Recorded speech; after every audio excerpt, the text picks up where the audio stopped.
Well, thank you, Council President. If you read the Sunday paper, you get a good sense of what's up, what's down.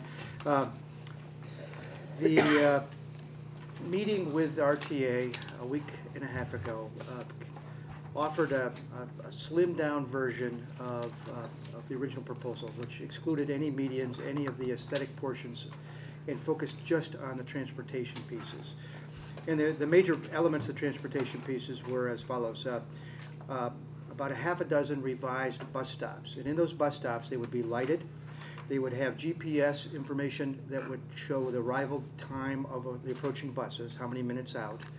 It would also add a security dimension called a blue light emergency button that any citizen in Lakewood could view these bus stops as safe harbors.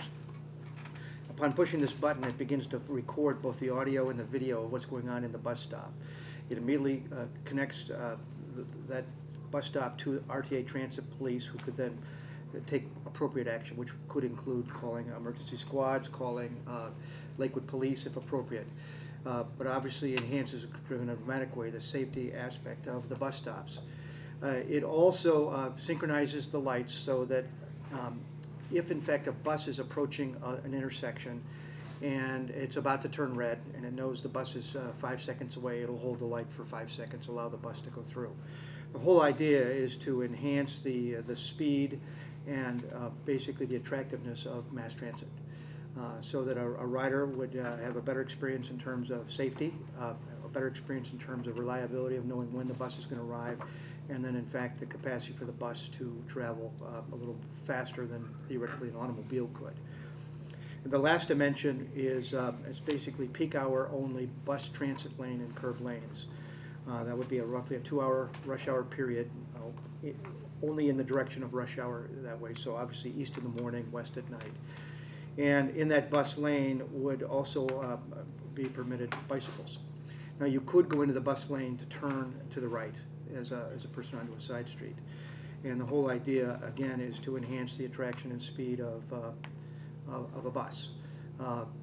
Now, and the traffic patterns on Clifton, in fact, indicate that most traffic stays in the center lane and the second lane, the middle lane. That because there's bus traffic and the buses stop and close, people move in and out of that lane. So the actual impact in terms of through traffic will probably be, there will be some impact, but it will not be noticeable. And it's only during the peak hours, the 2-hour period. The goal being to, in fact, enhance the attractiveness of mass transit. And for getting all of that, Lakewood would contribute $50,000. And in return, we would leverage an additional $950,000. So $1 million total would be invested in Lakewood. Additionally, in front of each of the stops would be a concrete pad that would be poured, which would dramatically prolong the life of the surface of the streets, because these buses, when they stop and start, tear up asphalt in particular because of the weight and the texture of the tires. So in the end, for what was a radically reduced contribution, we would get, I think, an improved mass transit system, a safe harbor for our citizens, certainly a more accommodating approach, a little bit of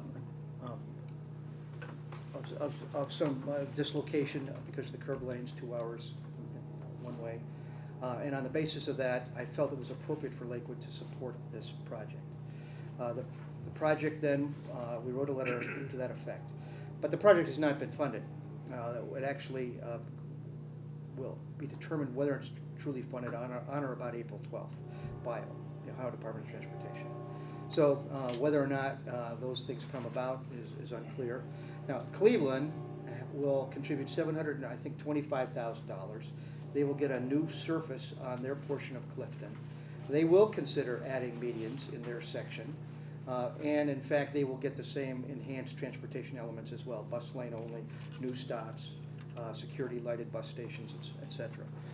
The difference for Cleveland is that they still have the same regulatory lane width restrictions that we have on our section of Clifton, but they have the option to expand the width of the road.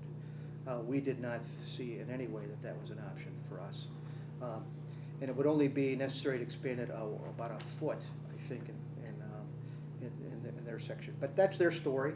You know, those are their options. It's their money, and that was not something we were considering nor had any say in.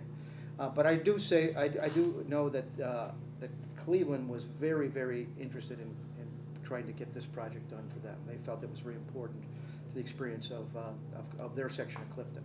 And by actually creating a doubt, as you know I did, by indicating that the $486,000 for the yield that we would get, which was very unclear, which was a dramatically minimized median that would not be supportive of really any significant growth, would not be acceptable for the cost, and therefore we couldn't support the project. So anyway, they were very disappointed that possibility. So we sit now with a $50,000 potential commitment with a transit-only portion that I think makes sense, and we'll find out April 12th. So that's Clifton as it goes along. This thing started in 2005. You know, it's evolved. There was a $700,000 initial engineering study that was paid with by RTA. There was some stimulus money that came into the package, and there was also some regional transportation, additional federal dollars that are part of the contribution. But most of the money would be, in terms of our portion, would be Ohio Department of Transportation. Thank you. So we went from the $486,000 to $50,000. All those enhancements, no median. Basic summary. Questions, comments from council? Councilman Powers. Just in case it comes back to you, as you may know, I've been on record supporting the project, Lakewood Ohio, for a long time. First as chair of the Planning Commission, member of the Planning Commission, chair of the Planning Commission, and as a member of this council and a person serving on the committee having to do with that. So I was contacted by the plain dealer. That did not make it in the article. But I did tell them, I think the reason it didn't make it in the article, they were fishing for controversy, and I told them, given all that, given all my support over a long period of time, I still agree with the mayor's decision, because at this point in our history, economics trumps everything else, given the cuts we're facing. But for the cuts in the local government fund, I would have disagreed with you on this. Given the fact that and I know it's different funds and different dollars, I understand the way it works and where the money's come from. However, it was not the right time to send that signal to our residents, not the right time to spend the money, even though, you know, I've got 5+ years on the record of supporting the project with the medians. Yeah, and I think it's important for everyone to understand the median originally started off as an 8-foot median, which could have supported trees. And it would have been a swale to capture some runoff. It would have been a pretty harsh environment, but I think the 8-foot was a critical element to allow a tree to get a chance to grow. Because of federal highway transportation regulations and lane width requirements requiring a minimum, one lane had to be 12 feet wide in each direction. And there was no waiver. Originally there was an attempt or thought that a waiver might be permitted. But because one lane had to be 12 foot, that meant that the median was at risk of going to 6 foot. At 6 foot, the tree option did not exist. And in some cases, it might go down to 5 feet. At that 5 feet, it was questionable as to what would exist there. And that was the other problem I had, was we couldn't get a clear statement as to what design actually are we talking about here. It was sort of a leap of faith in the end that it was going to be a median that had some uncertain dimensions to it and some uncertain capacity, but it would not be trees. And I think once we got away from the clarity of, if we're going to spend $486,000 and get much less than we originally than you started off with, I felt that was a different conversation than it was than what have originally started off as trees, no trees, or trees or no project. In this case, it was a significantly compromised design that was still unclear. And I do believe too that by making it clear that we were unable to financially support the program for the outcome, which was unclear, I think it allowed a slimmed down $50,000 option to exist for Lakewood. Because up to that point, repeated questions to try and determine what options are there here. There must be some immediate points along the way yielded no significant clarity. This finally did in the clinches, and we had 24 hours to make that decision. So it was. I understand Councilman Power's point. It was in the last 6 months of the design, it became much weaker and very unclear, and then it was about just to support it, we'll figure it all out later. And that didn't make sense for us at that point. So. Questions? Councilman Jones? I know you touched on this a little bit. As far as the trade-off with the idea that there will be a dedicated bus lane, how will that impact traffic flow and parking? And you'd mentioned that most of it is primarily those center lanes to start with. Additionally, with the allowing the light to stay longer, are there any sequences to these lights along Clifton? I know that was always kind of one of my First of all, proud moments of driving through Lakewood without stopping. So yeah. in terms of parking, there is no parking during rush hour anyway. Right. Okay. So parking would not be affected. And in fact, if there was, that's a major obstacle to traffic flow there. The lights have not been synchronized in their final state yet. But what this synchronization board does, the bus has basically a transmitter, and the light system has a receiver, and basically it just it makes minor adjustments, I think up to 10 seconds, to allow a bus to get through an intersection. If it's 20 seconds out, it probably would hold the bus. So it does modify the flow to some degree to allow a bus to move through. So if you were in fact following the bus and you knew that the bus didn't have a stop nearby, that would probably be a good strategy. Stay with the bus. But it will throw off somebody who's trying to time it, because it will modify itself.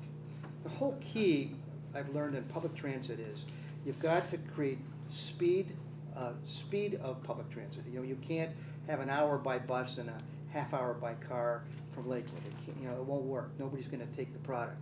So, and in fact, if it can be better still, half hour by bus, hour by car, that's a superior product for mass transit. So a lot of these designs are built to favor speed of a bus compared to cars. So it doesn't try and disenfranchise the car, but it does try and favor the bus. And taking the long view, I would say I personally support elements that encourage us and provide us good incentives to use mass transit. And at $4 a gallon, I think those arguments begin to resonate more than less to residents. But there will, to the extent that it affects somebody traveling from Rocky River through, might. But I would also say it does encourage, I think, a slightly safer bike ride down Clifton. You do have to watch out for buses. Buses are a lot easier to see and hear than a car. And so a bicycle rider on Clifton in that lane, I think, can have a safer experience. And that's an advantage, I think, for many of our residents.